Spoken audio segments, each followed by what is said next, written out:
Hello, नमस्कार, आदाब, सत श्री अकाल और अस्सलाम वालेकुम। मैं हूं मोहम्मद अहमद काज़मी, लेकर आया हूं आपका पसंदीदा कार्यक्रम आपके रूबरू।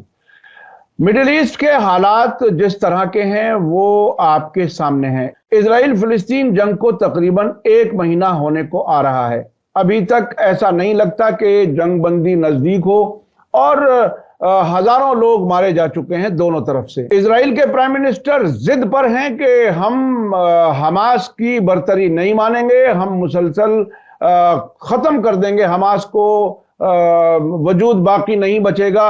लेकिन अभी ऐसे हालात लग रहे हैं कि सामना हो रहा है और वो हार नहीं माने हैं, बल्कि उनका जो उनकी जो सोच है, जो विल पावर है, वो टूटी नहीं है। क्या कुछ है इंटरनेशनल डिप्लोमेसी में, क्या कुछ हो रहा है? क्या ये जंग बंद होगी?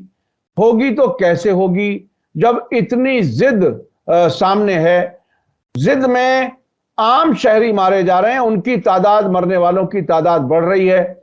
क्या कुछ होगा? यूनाइटेड नेशन की अपील का कोई असर होगा?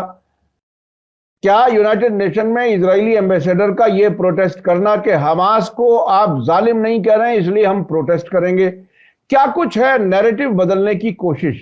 इन सारे हालात पर बात करने के लिए मेरे साथ खास मेहमान हैं, सीनियर जर्नलिस्ट जनाब जॉन दयाल साहब। और जॉन दयाल साहब ने कई जंगें खुद कवर की हैं, एक लंबा तजर्बा है आपका जंगों का और उसके अलावा डिप्लोमेसी का भी।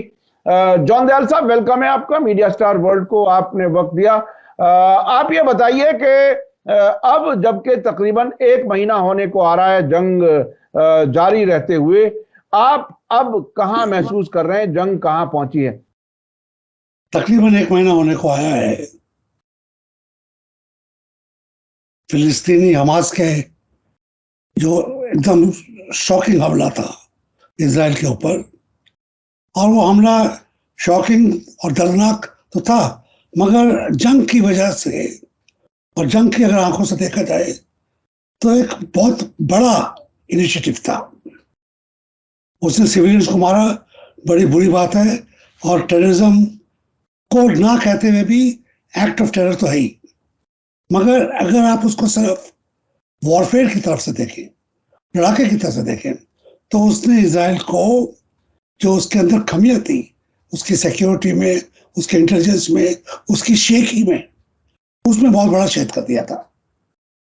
तो अभी इजराइल उसके बाद खिसाया हुआ भी है और बदले के आग में भी है, दो तरफा है।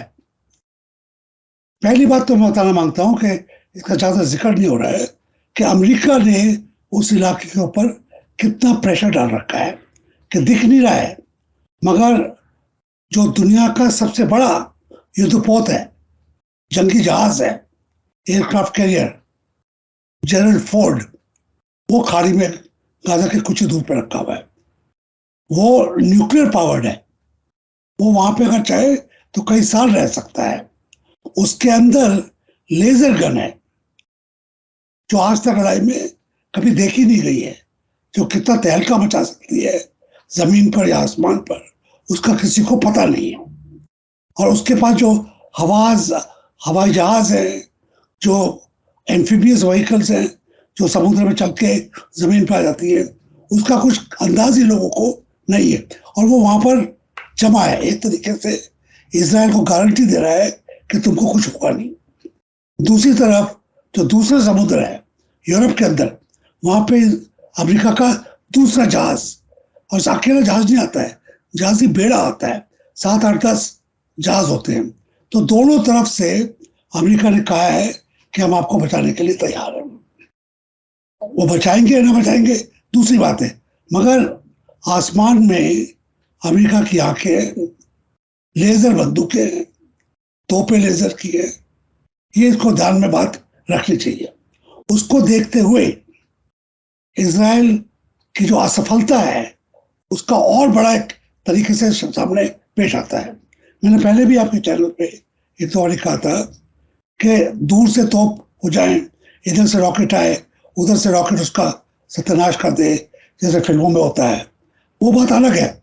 मगर जब जमीनी लड़ाई लड़े होते हैं तो सोल्जर जो है, दोनों तरफ का जवान, अपनी जमीन के लिए, अपने झंडे के लिए, अपने देश के लिए तो लड़ता ही है, अपनी खुद की जान के लिए भी लड़ता है। और वहां पर इजरायली सोल्जर हमास और फिलिस्तीनी के सामने थोड़ा फीका पड़ जाता है। ये लड़ाई अब हमास के घर के अंदर कर रहे हैं, उसके कमरों में कर रहे हैं, उसके बाथरूम में कर रहे हैं, उसके जहाँ बच्चे रहते हैं बच्चों के अस्पतालों पे कर रहे हैं। वहां पर इतना आसानी नहीं है कि आपने कहा और सरेंडर हो जाएगा। तो ये बड़ा कड़वी लड़ाई होगी और इससे एक बात जाहिर है और इजराइल को समझना चाहिए कि ये लड़ाई जीतने वाली लड़ाई नहीं है, दोनों के लिए लड़ाई जीतने वाली नहीं है। इसके अंदर जितनी जल्दी आप बात करते हैं शांति की, उतने कम लोग मरेंगे, उतना दोनों देशों का फायदा होगा, वहां के बच्चों का फायदा होगा और पूरी दुनिया का फायदा होगा। इसी वास्ते मैंने बताया था कि अमेरिका वहां बैठा हुआ है, वो ट्रिगर है एक तरीके से। अगर अमेरिका वहां पे आता है तो इधर से ईरान, रशिया, चीन, फिर दुनिया बढ़ जाती है दो तरीके, दो समूहों में बढ़ जाती है। एक वेस्ट हो जाता है, एक ईस्ट हो जाता है।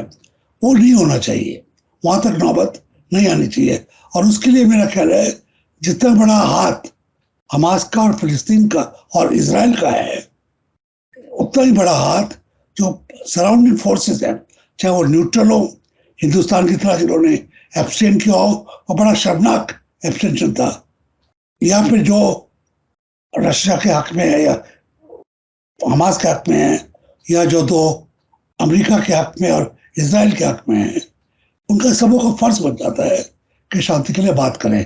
आज की तारीख में मैं खुद कहूंगा कि सीज फायर कल हो जानी चाहिए थी, आज तो होनी ही चाहिए। यानी सीज फायर जल्दी से जल्दी हो। और आप कह रहे हैं कि कोई जीत नहीं सकेगा इस जंग को। लेकिन जिस बेरहमी से बम्बार्डमेंट हो रही है गाजा में, अस्पतालों में लोग डरे हुए, कुछ अस्पताल तो खत्म हो गए, बहुत से मेडिकल जो काम करने वाले लोग हैं वो मारे गए हैं, बहुत से हेल्थ सेंटर्स को टारगेट किया गया है। तो क्या वो जो लोग डरे हुए हैं अस्पतालों में भी मौत उन्हें सामने नजर आ रही है, क्या ये कोई जंग का उसूल है जिस पर इजराइल मुसलसल आम लोगों को कत्ल कर रहा है? ऐसा महसूस होता है। आपको क्या लगता है कि इजराइल ये चाहता है कि गाजा के लोग जो फिलिस्तीनी हैं वो किसी तरह से हमास के खिलाफ भड़क जाएं और वो अंदर से टकराव हो जाए? क्या इसमें कभी वो कामयाब हो पाएंगे? ये देखिए, बड़ी डेलिकेट चीज होती है कि किस हद तक आदमी अपनी सल्तनत है उससे किस हद तक खिंचा जाए और उसके खिलाफ हो जाए। ये बड़ा डेलिकेट बैलेंस है। इसमें दोनों की चीज हो सकती है। ये भी हो सकता है कि हमास के खिलाफ हो जाए। हमास के खिलाफ होंगे तो कहां जाएंगे वो? हमास से लड़ाई तो लड़ेगी नहीं ना। हमास का एक आदमी नहीं है कि उसको आपने नीचे कर दिया, वो प्रधानमंत्री नहीं है कि उसको हटा दिया, कोई दूसरा आदमी आएगा और बिल्कुल बदलाव हो गया। हमास एक फोर्स है जो इतने सालों से चल रहा है। कमांडर आते हैं, मर जाते हैं, दूसरा आ जाता है, तीसरा आ जाता है, चौथा आ जाता है। एक तरीके से कोऑपरेटिव फौजी है ये। और वो उसी समाज से आते हैं और कहां से आएंगे? जी बिल्कुल। इजराइल है नहीं, वो अमेरिका से, हिंदुस्तान से तो है नहीं। उन्हीं के लोग हैं जो हमास की तरह बन जाते हैं और राजनीति है, हमास के खिलाफ भी हो जाते हैं कभी कभी। मगर जब लड़ाई चल रही है और आज की तारीख में सिविलियन मर रहा है और आप कहेंगे कि सिविलियन हमास के खिलाफ हो जाए, तो आपसे बड़ा बेवकूफ कोई होगा नहीं। इजराइल को ये समझना चाहिए। देखिए, इजराइल में भी नेतानियाहू के खिलाफ तकरीबन 2/3 इजराइल नेतानियाहू के खिलाफ है, मगर जब शांति होती है तब उसके खिलाफ होता है। जब लड़ाई हो रही है तो उसके साथ लड़ रहा है। तो आप क्यों कहते हैं कि आपका जो एंटी नेतानियाहू है वो नेतानियाहू के साथ रहेगा, मगर जो एंटी हमास है वो हमास के खिलाफ हो जाएगा? ये इक्वेशन ज्यादा जमती हुई लगती नहीं है। मगर जो आपने दूसरी बात कही उस पर हमको आना चाहिए। आज की तारीख में ज्यादा जो लोग मर रहे हैं, छोटे बच्चे मर रहे हैं, महिलाएं मर रही हैं, बुजुर्ग मर रहे हैं, घायल लोग मर रहे हैं। वो लोग मर रहे हैं जो बचने की शक्ति नहीं, जिनके पास, जो छुप नहीं सकते, जिनकी छत के ऊपर ही बम पड़ा है। जो फौजें हैं, जो लड़ने वाली हैं वो बख्तरबंद हैं, उनके पास सुरंगें हैं, उनके पास, वो इसराइल से लड़ रहे हैं, इसराइल की पॉपुलेशन से नहीं लड़। तो वहां पर जो भी बम इसराइल फेंकेगा, मेरा आज की तारीख में मानना यह है कि उस बम का विक्टिम एक सिविलियन ही होगा, छोटा बच्चा, बुजुर्ग, घायल, महिला, उन्हीं में से हो सकता है। हमास के फौजी को नहीं वो बम अटैक कर रहा है। अच्छा, एक चीज, अभी जो ये वीडियो एक सामने आई है जो हमास ने जारी की है, इजरायली कुछ विमेन कैप्टिव्स की, जिन्होंने नेतन्याहू से पे इल्जाम लगाया है कि इसके लिए तुम जिम्मेदार हो, यानी वो देख रहे थे अब से पहले भी काफी कुछ होते हुए और वो उन्हें जिम्मेदार मानते हैं। इस वीडियो के जवाब में इजरायली प्राइम मिनिस्टर का बयान बहुत ही दिलचस्प आया है। इसको क्रूअल साइकोलॉजिकल प्रोपेगेंडा कहा है। जंग के जमाने में आपको याद है 7 अक्टूबर में जो कुछ हुआ, उसके बाद में जिस तरह से विदेशी मीडिया को ले जाकर के दिखाया गया और बहुत सी वीडियो वापस भी लेनी पड़ी, यह साइकोलॉजिकल, क्रूअल साइकोलॉजिकल प्रोपेगेंडा, क्या आप एज ए जर्नलिस्ट आप कैसे देख रहे हैं इसको? नहीं, इसमें तो मेरे को उनके ऊपर हंसी आ रही है। आप कह रहे हो कि ये क्रूअल साइकोलॉजिकल प्रोपेगेंडा है, मगर आपका बम तो रियल फिजिकल डैमेज कर रहा है। अगर इसको मान भी ले कि साइकोलॉजिकल वॉरफेयर का अंग है, तो इससे कोई मर तो नहीं रहा है ना, कोई इजरायली बच्चा इससे मर नहीं रहा है, मगर आपका जो बम आप मार रहे हो उससे एक फिलिस्तीनी बच्चा मर रहा है। Psychological warfare versus real punitive action, मतलब आप जानबूझ के सिविलियंस को मार रहे हो, इसमें क्या कंपैरिजन है? और ये सच है, हमास साइकोलॉजिकल वॉरफेयर भी करेगा, फिजिकल वॉरफेयर भी करेगा। आपने भी ये किया, आपने एम्बेडेड जर्नलिस्ट लाए, वो जर्नलिस्ट इंडिपेंडेंट नहीं थे, वो अमेरिकी जर्नलिस्ट अमेरिकी हवाई जहाज से उतरकर आपकी फौज के अंदर आपके टैंक के ऊपर बढ़ के देखने गए। कोई अपने आप को गोली का सामना करते हुए तो कोई गया नहीं है। अच्छा, अब मैं चलता हूं। पिछले एक हफ्ते में जो बाइडेन ने 2 बार एक बात को दोहराया है। उनका कहना यह है कि अब प्री वार जैसा स्टेटस को नहीं रह सकता, अब 2 स्टेट सॉल्यूशन पर बात होनी चाहिए। अभी मैं देख रहा था कि पिछले इसी साल जनवरी में एक सीएनएन की रिपोर्ट थी जिसमें कहा गया था कि नेतन्याहू ने कैबिनेट के अंदर यह कहा कि 2 स्टेट सॉल्यूशन को भूल जाओ, ये मुमकिन नहीं है। तो 2 स्टेट सॉल्यूशन पर वापस आना अमेरिका का, और अब से पहले भूले रहना, यरूशलेम को कैपिटल मानना, अपनी एम्बेसी शिफ्ट करना, इस सब दोनों चीजों को मिलाकर के अगर आप देखें तो क्या समझते हैं?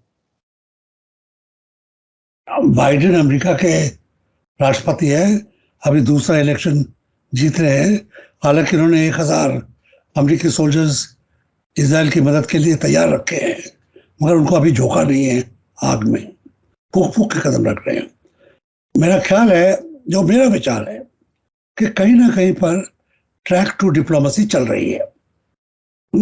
और उसमें जैसे पतंग उड़ाते हैं, कभी झोल देते हैं, कभी तुनका मारते हैं, उस तरीके से ये हो रहा है। मगर 2 नेशन तो रियलिटी था, और आपने बड़े बुरी तरीके से उसको 2 नेशन बनाया था। फिलिस्तीन के 3 टुकड़े 4 टुकड़े कर रखे थे, बेथलेहम के चारों तरफ तार था, यरूशलेम के चारों तरफ तार था, और गलीली के चारों तरफ तार था। तब भी वो लोग कहते कोई बात नहीं। अब की जो पोस्ट वॉर 2 नेशन आता है, तो उसको मेरा ख्याल है यूनाइटेड नेशंस को, G20 को, EU को, इन सबको मिलकर देखना चाहिए कि जो पॉइंट्स ऑफ फ्रिक्शन कम से कम हो। यहूदी भी डर के ना रहे कि रात को हम जिएंगे या मरेंगे, मगर फिलिस्तीनी को भी कदम कदम पर ये ना बताया जाए कि तुम 2 दर्जे के आदमी हो। कदम कदम पर उसकी तलाशी ना ली जाए, कदम कदम पर उसको जो बाबर्ड वायर होता है उसका सामना ना करना पड़े। क्योंकि कई बार ही आत्मा को बाबर्ड वायर से दिल को ज्यादा घायल होता है, गोली से कम घायल होता है। लोग ये भूल जाते हैं कि छोटी छोटी जो बातें होती है कि आपको बताया जा रहा है, हिंदुस्तान में भी मेरे को आपको बताया जाता है कि आप दूसरे दर्जे के लोग, हमको कोई पीट नहीं रहा है, हमको जेल में भी नहीं डाल रहा है। मैं आपसे बात कर रहा हूँ, मगर कदम कदम पर इनको बताया तो जा रहा है ना कि कौन है हम, हमारी औकात क्या है। तो ये जो तरीका है, ये साइकोलॉजिकल टॉर्चर, एक तरीके से साइकोलॉजिकल टेररिज्म इसको कहना चाहिए एक तरीके से, वो भी है। जो फेज 2 में इस लड़ाई के बाद, सीज फायर के बाद शांति की बातें होंगी, उसके अंदर गाजा के लोगों को, बाकी फिलिस्तीनियों को, उनकी इज्जत बरकरार रखनी चाहिए, क्योंकि वो तो तो छोटा ही देश है, इजराइल से भी कमजोर है, अमेरिका से तो सभी कमजोर होते हैं। तो उसकी जो आत्म शक्ति है, उसको, उसका जो गरूर है, उसको मान के चलिए आप, वो भी इंसान है। अच्छा, वो भी इंसान है। ये देखिए, ये बहुत ही आपने जो बात कही, और ये अल्फाज वाकईन मौजूदा हालात में ऐसा ही समझा जाना चाहिए, और समझते हैं लोग कि आखिर उनकी क्या गलती है, उनके बच्चे, उनकी औरतें जिस मुसीबत में घिरी हुई हैं। लेकिन फिलिस्तीन की जमीन पर एक कब्जा किया जाता है, एक मुल्क बनाया जाता है, और यहां तक खींच के लाया जाता है कि उनको जीने का हक भी ना रहे। तो ये बार बार उनको दीवार से लगा करके फिर स्टेटस को की हालत लाना, दीवार से और धक्का दे करके फिर उसे स्टेटस को कह देना, ये मुसलसल क्या नाइंसाफी नहीं हो रही? ये तो यकीनन इजराइल का जो असूल था, राइट ऑफ रिटर्न, उसमें इंटरनेशनल लॉ में कोई वो नहीं है उसका। राइट ऑफ रिटर्न में तो हम कह सकते हैं सभी लोग अफ्रीका से आए हैं, मैं भी, आप भी, नेतान्याहू भी, तो चले हम लोग सब अफ्रीका। कौन सी तारीख को आप मानेंगे कि हम राइट ऑफ रिटर्न करें? हिंदुस्तान की, अफ्रीका की, यूरोप की, चीन की, लैटिन अमेरिका की, किसी भी हिस्ट्री में जाएंगे, 5000 साल पहले कितने लोग कहाँ से आए, 10,000 पहले कहाँ से आए, 1,00,000 साल पहले जब हम लोग पूरे शायद इंसान थे भी नहीं, कहाँ से आए? ये राइट ऑफ रिटर्न का इंटरनेशनल लॉ में कोई पहला था नहीं। आप कह रहे हो कि आपका खुदा बाप ने आपसे खास एक वो किया था, खुदा बाप ने हमसे भी किया था, हमको शैतान की औलाद थोड़ी है। बिल्कुल बिल्कुल, हम सब खुदा के बच्चे हैं। तो ये वहां से जब आपने कर दिया, और मैं दूसरी बात भी कहता हूं कि हमको कुछ हद तक जो हकीकत हो गई है, हिंदुस्तान का पार्टीशन हो गया, पाकिस्तान का पार्टीशन हो गया, रशिया बिखर गया, चीन जो पहले था अब नहीं है, जापान हार के फिर आ रहा है, दुनिया के देशों के नक्शे बदल गए। किसी हद तक इस हकीकत को मान के चलना चाहिए कि आज की तारीख में यही हकीकत है। कल क्या था, परसों क्या था, पुराने काल में क्या था, उसको कुछ हद तक भूलना पड़ेगा, नहीं तो हमेशा आदमी सड़ता रहेगा, गलता रहेगा, गुस्से में रहेगा, झगड़ा करता रहेगा। अगर आप कहेंगे कोई अमृत काल था जहाँ पे हम लोग सब लोग हवाई जहाज में घूमते थे और वो हमको वृहद भारत चाहिए, अगर उसकी आप करते रहेंगे तो आप पिटते रहेंगे। असल में ना पिटेंगे तो अंदरूनी पिटते रहेंगे, क्योंकि आपको पता है कि वो असल नहीं है, असल आप ख्वाब की तरह ख्वाब को ढूंढ रहे हैं आप।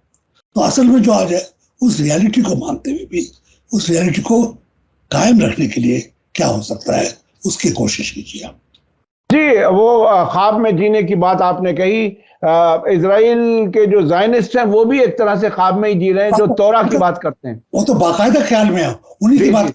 जी जी जी, बिल्कुल बिल्कुल। अच्छा, मैं अब चलता हूं, डिप्लोमेसी जो कुछ हो रही है इसमें रूस, चाइना, ईरान, ये एक तरह से ब्लॉक बनता जा रहा है, और रूस की तरफ से बार बार अमेरिका की जो जंग को सपोर्ट है उसका क्रिटिसिज्म आ रहा है।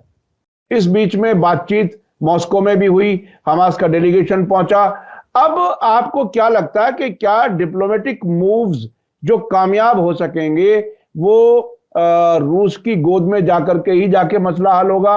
अमेरिका जंग बढ़ाने वाले मुल्क के तौर पर दुनिया में पहचाना जाएगा। रूस और चीन अमन लाने के लिए, चूंकि चीन ने सऊदी अरब और ईरान के बीच में डिप्लोमेसी करके ताल्लुकात ठीक किए हैं, और उसने यह भी दावा किया था इस जंग से पहले कि वो इजराइल फिलिस्तीन को भी हल करा सकता है। अब आपको डिप्लोमेटिक लेवल पर दुनिया किधर जाती हुई नजर आ रही? पहले तो मैं अपने देश की बात करता हूं। हमारी डिप्लोमेसी कहाँ है हमको समझ में नहीं आ रहा है। किसी भी मुद्दे पर हमारे डिप्लोमेट्स फेल हो रहे हैं। चाहे हमारे लोग कतार में सजाए मौत पड़े हों, चाहे हमारे लोग पाकिस्तान में सजाए मौत पर पड़े हुए हों, चाहे बाकी जगह। हमारे जो G20 की शान के बाद, इतना अरबों रुपया खर्च करने के बाद भी जो हिंदुस्तान का डिप्लोमेटिक पावर था, स्ट्रेंथ थी, मॉरल स्ट्रेंथ थी, उससे हम बहुत नीचे आ गए आज। ये मेरा मानना है। उस जो हमारी आवाज में बुलंदी थी, सच्चाई की बुलंदी, वो कहाँ है आज, पता नहीं। और आजकल की इंदिरा गांधी की मौत का यौम है ये, तो उनकी याद आती है ऐसे मामले में। जो आवाजें थी हिंदुस्तान की डिप्लोमेसी में, वो आवाजें अब नहीं हो, वो कुवत नहीं रह गई हमारी, और इसको हमको थोड़ा शर्मिंदा होकर देखना पड़ेगा। रही बात दूसरी, सोवियत यूनियन के गिरने के बाद यूनिपोलर देश हो गया था, और उसको आप कह सकते हो कि नोच नोच के अमेरिका ने फिर बाइपोलर कर दिया। अमेरिका की चीन से इकोनॉमिक लड़ाई थी, फिजिकल लड़ाई नहीं थी। चीन अमेरिका के किसी भी जगह पर हमला नहीं कर रहा था, अमेरिका को धमकी नहीं दे रहा था, अमेरिका को बॉम्ब करने की बात नहीं कर रहा था। अपनी इकोनॉमिक स्ट्रेंथ उसकी इतनी बढ़ गई थी कि चीन की ट्रेड अमेरिका से पॉजिटिव हो गई थी। अमेरिका कम बेचता है, चीन अमेरिका को ज्यादा बेचता है। तो उस हालात में चीन को घेरने के लिए, चीन की इकोनॉमिक स्ट्रेंथ को घेरने के लिए, इकोनॉमिक इन्फ्लुएंस और उसके साथ जो पॉलिटिकल इन्फ्लुएंस आता है, घेरने के लिए अमेरिका ने कोई बाकी नहीं रखा है। ऑस्ट्रेलिया को ले आया, जापान को ले आया, हिंदुस्तान को ले आया, जिसका बॉर्डर चीन से। अमेरिका का कोई बॉर्डर चीन से नहीं है। हमारा बॉर्डर है चीन से, वो बहुत लंबा बॉर्डर है, हम अफोर्ड नहीं कर सकते हैं ये चीजें। तो ये जो अमेरिका की वजह से दोबारा देश, पूरा विश्व, ग्लोब बाइपोलर हो जा रहा है, दो खंडों में बट रहा है, इसका भी गुनहगार अमेरिका है। चीन और रशिया तो एक तरीके से पिट चुके थे, सोवियत यूनियन खत्म हो चुका था, रशिया की इकोनॉमिक स्ट्रेंथ खत्म हो चुकी थी, उसकी मिलिट्री स्ट्रेंथ अभी भी 20 साल पुरानी है, सभी मान के चल रहे हैं। पर चीन की इकोनॉमी, उसका डेप्थ है, उसको मान के चलना चाहिए हमको, उसको उकसाना नहीं चाहिए। तो ये जो बात है, मेरा ख्याल है चीन और रशिया का, ईरान का, सऊदी अरेबिया का, हिंदुस्तान का एक अभी भी एक बहुत बड़ा हमारा फर्ज भी है और शक्ति भी है कि डिप्लोमेसी के अंदर कुछ आके बात करें अमेरिका से और इजराइल से कि शांति लाए। अच्छा, आप अब इस वक्त आपको क्या लगता है, जंगबंदी के हम नजदीक हैं या जंग जारी रहेगी? क्या क्या आप क्या देख रहे हैं? तकरीबन उस इलाके में तकरीबन 1 महीना जंग होने के बाद, अब से पहले आमतौर पर इतनी लंबी जंगें नहीं हुई हैं उस इलाके में। आपको अब क्या लगता है, कोई नजदीक है जंगबंदी?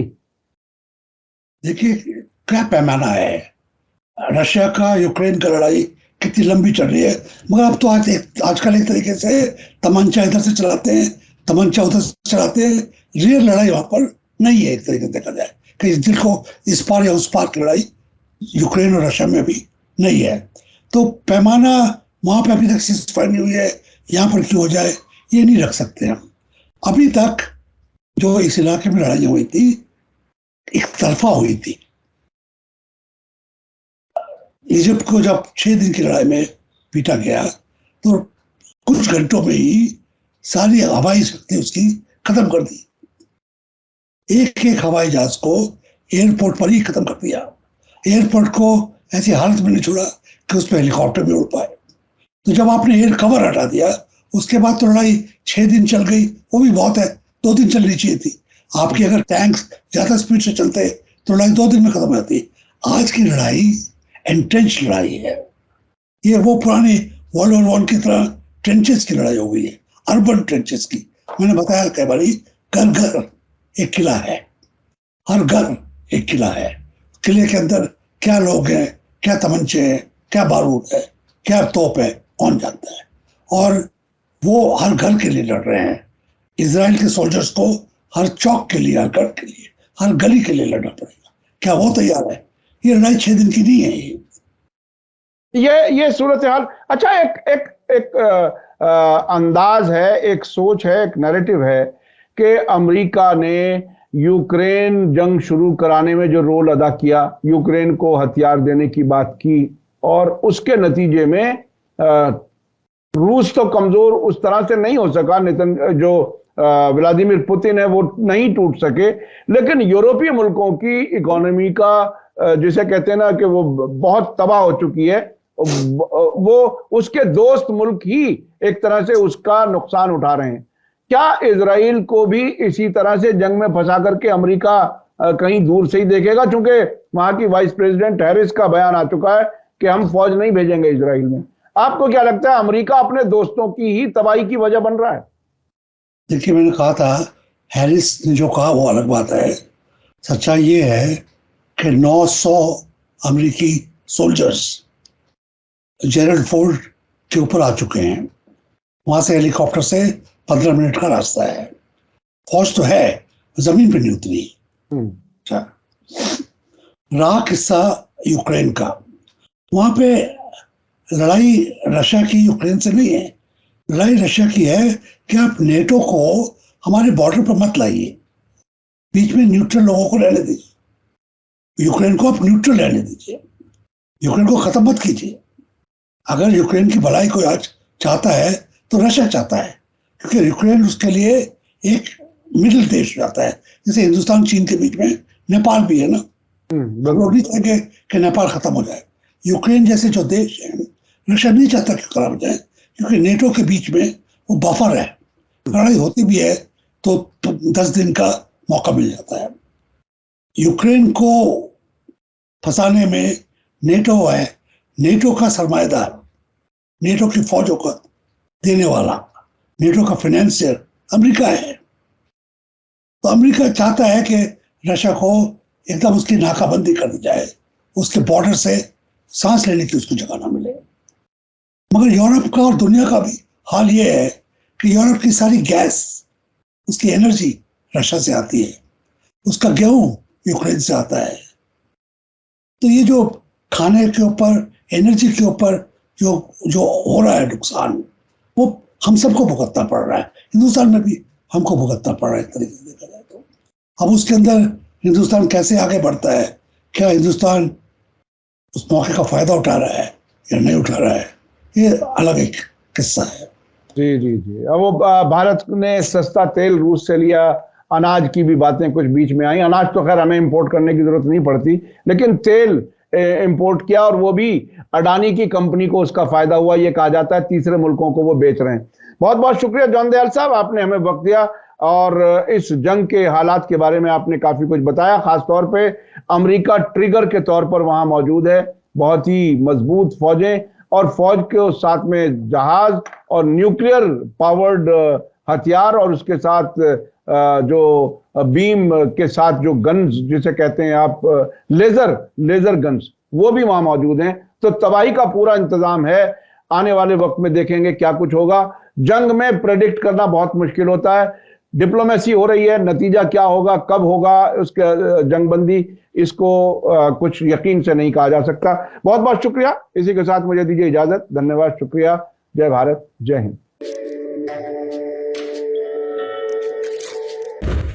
मीडिया स्टार वर्ल्ड के और वीडियो देखने के लिए हमारे चैनल को सब्सक्राइब करें और सीधे नोटिफिकेशन पाने के लिए बेल आइकन दबाएं। और अगर हमारी खबर सच्ची और अच्छी लगे तो अपने व्हाट्सएप, इंस्टाग्राम, फेसबुक और ट्विटर अकाउंट पर जरूर शेयर करें।